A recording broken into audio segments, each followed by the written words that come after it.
وہ لوگ جو رسول اللہ پر ایمان لائے. ایمان تو ہم بھی رکھتے ہیں, ہم بھی دعویٰ کرتے ہیں کہ مومن ہیں, لیکن صحابہ کرام کا ایمان اور ہماری ایمان میں زمین و آسمان کا فرق پایا جاتا ہے.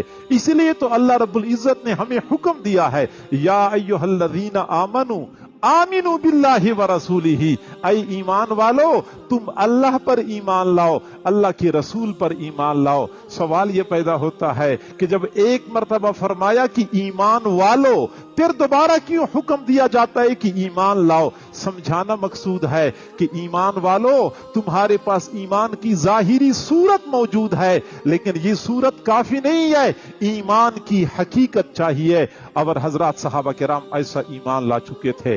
ان کا ایمان کیسے تھا؟ اللہ تعالیٰ نے دنیا والوں کے سامنے بطور معیار کے پیش فرمایا تھا, آمنو کما آمن الناس, ایسا ایمان لاؤ جیسا کہ یہ لوگ ایمان لائے. جیسے یہ لوگ ایمان لائے ہیں ایسا ایمان لاؤ گی تو معتبر ہے. غیر متزلزل ایمان. حضرت بلال رضی اللہ تعالی عنہ, حضرت سمیہ رضی اللہ تعالی عنہا, حضرت عمار اور یاسر کے حالات کا مطالعہ کریں تو پتہ چلتا ہے کہ ان حضرات کا ایمان کیسے تھا اور کیسے معیاری ایمان ہم سے مطلوب ہے. حضرت سیدنا صدیق اکبر رضی اللہ تعالی عنہ کا ایمان کیسے تھا؟ بلا تردد ایمان. ایمان کے حوالے سے اپنی عقل کو کبھی بھی درمیان میں نہیں لاتے تھے. حضور نے فرمایا, جو کچھ فرمایا سچ فرمایا. صحیح بخاری شریف کی روایت ہے, آپ صلی اللہ علیہ وسلم نے ایک موقع پر ارشاد فرمایا کہ پچھلی امتوں میں ایک آدمی تھا, وہ گائے پر سوار تھا. اب گائے کو تیز چلانے کے لیے جو اس نے کوڑا مارا, گائے نے کہا انا لم نخلق لہذا, میں تو سواری کے لیے پیدا ہی نہیں ہو چکی, انما خلقت للحراسہ, مجھے تو صرف کھیت میں ہل چلانے کے لیے پیدا کیا گیا ہے. اب ایک طرف آپ مجھ پہ سواری کر رہے ہیں, دوسری طرف مجھے مار بھی رہے ہیں.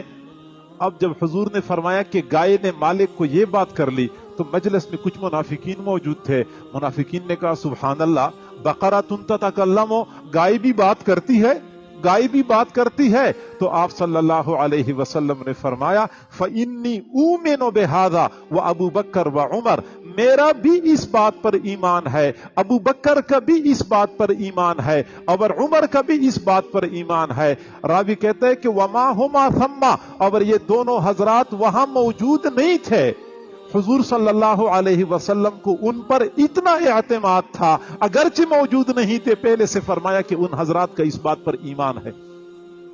حضور صلی اللہ علیہ وسلم کے صحابہ میں حضرت خزیمہ رضی اللہ تعالی عنہ تھے.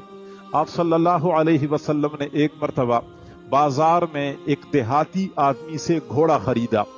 دیہاتی آدمی کو فرمایا کہ آپ میرے ساتھ میرے گھر چلیں, میں آپ کو وہاں پیسے دے دیتا ہوں. دیہاتی آدمی ساتھ روانہ ہو گیا. پتہ نہیں راستے میں اس دیہاتی آدمی کی نیت خراب ہو گئی کہ شاید میں نے گھوڑا سستا دے دیا. جب تشریف لائے حضور صلی اللہ علیہ وسلم نے پیسے دینے چاہے, وہ دیہاتی آدمی نے کہا کہ میں نے تو آپ کو گھوڑا بیچا بھی نہیں, آپ تو خامخواہ میں دعویٰ کر رہے ہیں, میں نے تو بیچا بھی نہیں. اگر آپ نے مجھ سے گھوڑا خریدا ہے تو کوئی آپ کا گواہ ہے؟ اب حضور صلی اللہ علیہ وسلم نے کوئی گواہ تو پہلے سے قائم ہی نہیں کیا تھا. صحابہ کرام میں سے کوئی بندہ بھی گواہی دینے والا نہیں تھا. حضرت خزیمہ رضی اللہ تعالیٰ عنہ کھڑے ہو گئے, عرض کیا کہ اللہ کے نبی, میں اس بات کی گواہی دیتا ہوں کہ آپ نے اس سے گھوڑا خریدا ہے.